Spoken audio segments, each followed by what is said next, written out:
My name is Katie Akers, and for my online learning design, the title is called The Art of Persuasion Unit. This unit is designed for English Language Arts Grade 8 and will take 5 weeks to complete. The purpose of the unit is for students to be able to identify, apply, analyze, evaluate, and formulate persuasive appeals and logical fallacies in informal and formal contexts. Students will start with developing their media literacy skills and move into composing products that will incorporate persuasive appeals. The design questions for this unit are: will this unit design help students become more aware of the persuasive appeals and logical fallacies used in the media every day? And will this unit help students more effectively utilize persuasive appeals and identify flawed logic in written context? The design problem for this unit is that getting students motivated to analyze persuasive works and write their own has always been a struggle. Many of the lesson components in this unit are activities that I have done in the past, but I have not ever had to consider how they'd be applied in an online context. My goal is to leverage the tools and the nature of an online learning environment to spark engagement, foster collaborative and interactive opportunities, offer timely feedback, and use a healthy balance of synchronous and asynchronous lesson components to make the most valuable use of student learning time. This online learning design will be hosted in Canvas LMS. Students will get to the work within modules. They can find the modules on the home landing page or in the side navigation. Modules are set into separate weeks. The first week, students will be going through an introduction to persuasive appeals. The following week, they will look at rhetorical appeals in advertising. They'll move on to persuasive arguments and debates. They'll begin persuasive writing, planning, and they will write their drafts, review, revise, and edit. The general breakdown for each weekly module includes a weekly overview with activities and due dates, notes and resources to build student background, practice and analysis activities to assess student understanding, and group work or peer interaction activities to foster sociocultural learning. While these modules are designed to be primarily asynchronous, at the end of each week, an synchronous meeting will be used to recap for the week and include a breakout session activity to prepare students for the next week's major assignment. Week 1 serves as an introduction to persuasive appeals, ethos, pathos, and logos, and the engagement piece, since students will get to analyze their favorite commercials. In the past, this unit has been completed after the nonfiction unit and around the time that Super Bowl ads begin to play. The first thing they'll do in this week is go through interactive notes in Nearpod, where they learn about ethos, pathos, and logos and apply these concepts to print advertisements. They'll also have access to YouTube videos and other resources for deeper investigation. They will share their favorite commercial and describe the elements they find make it convincing. They'll be assessed on their understanding of ethos, pathos, and logos through situational instances. They'll have an opportunity to retake this quiz if needed.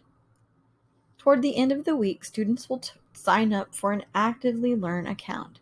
Actively Learn is a place where teachers can select articles or videos and embed polls, multiple choice questions, short answer, and other options so that students can read and analyze different information. In this particular assignment, students will be looking at an article about how Super Bowl ads use persuasive appeals, and they'll be analyzing commercials embedded into the article. On Friday, for the synchronous meeting, we'll be having a watch party. The commercials that students submitted earlier in the week will be used in breakout sessions so students can analyze for ethos, pathos, and logos with one another. During this meeting, we will also introduce the activity that will be due next week. Students will be analyzing commercials in groups. Week 2, students will continue to build on their background knowledge by exploring the rhetorical appeal of logical fallacies. Logical fallacies are flawed logic used in arguments and also advertising. Students will also work in groups this week, so social learning will be a vital element to success. First, they'll look at notes, websites, and videos about logical fallacies to gain background knowledge. They'll continue working in their group commercial analysis assignment where they have to analyze a pre-selected commercial.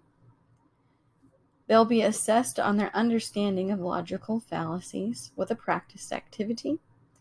But then they'll get to select their own project groups and begin planning out their very own advertisement for a product or ad campaign.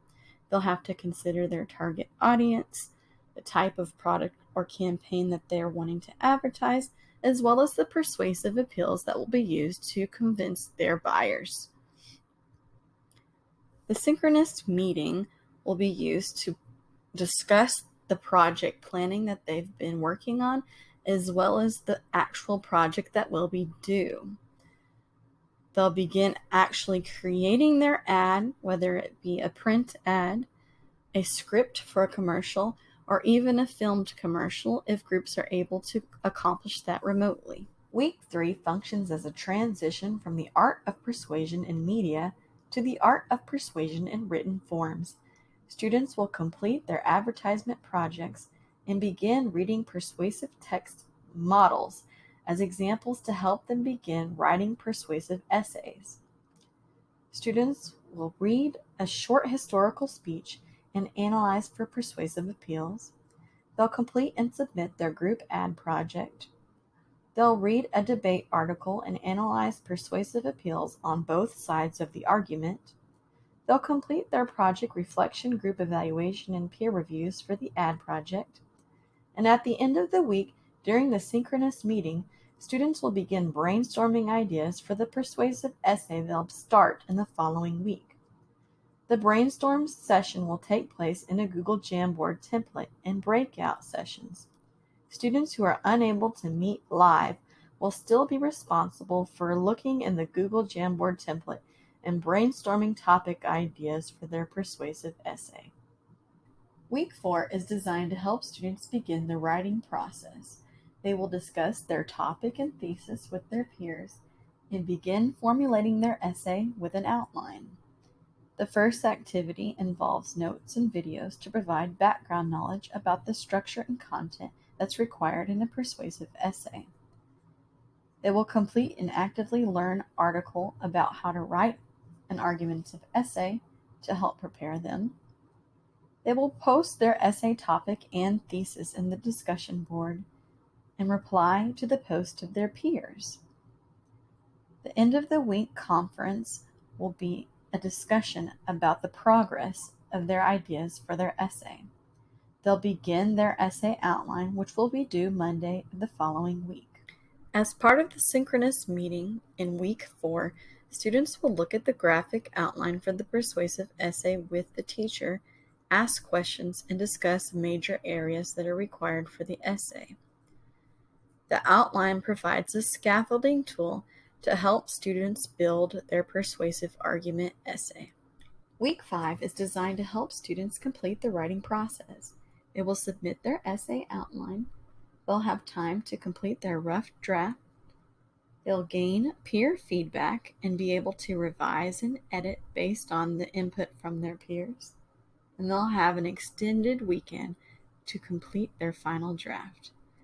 The end of the week synchronous meeting will be used to discuss their essay progress, ask questions, and gain any needed insight. Before I conclude, please note that the due dates set in the modules were modeled based on the time of filming, The actual unit would take place sometime in the spring. The primary learning theory used to support this design is social constructivism. Learning in a fully online environment isn't always self-explanatory, and students can easily get lost and unmotivated if there's lack of organization or support. Each module is designed in a consistent pattern so that navigation is simple and expectations are clear. Students first gain background and connect prior knowledge, then practice with a new concept, work with their peers, and eventually produce a learning product. The activities in the beginning of each week are designed to help support the major assignments. These activities function as hard scaffolds which support areas of anticipated struggle and allow the teacher to assess and redirect students' understanding as needed. In a face-to-face instruction context, the teacher has more of an opportunity to fill unanticipated gaps with soft scaffolding. They are able to assist as need arises through guided dialogue. The synchronous meetings at the end of each week are designed as a review of the weekly concept and to launch students into the activity for the next week. It also serves as an opportunity to offer soft scaffolding. Students will have time to ask questions and receive clarity for common areas of confusion. Another way this design supports social constructivism is that the modules are designed with multiple avenues to support peer interaction and receive feedback. The commercial analysis activity and the ad project are both group activities. Google Docs will be one of the major tools that is used so that students can collaborate within documents, and the teacher can provide feedback as students work through their projects and drafts. Canvas allows teachers to assign anonymous peer reviews so students will be able to offer feedback on projects and paper submissions. A discussion board will be used as a springboard into the final written assignment. The ultimate goal of this unit design is to provide engagement, foster collaboration and interaction, and to offer timely feedback so that students truly become more skilled at the art of persuasion.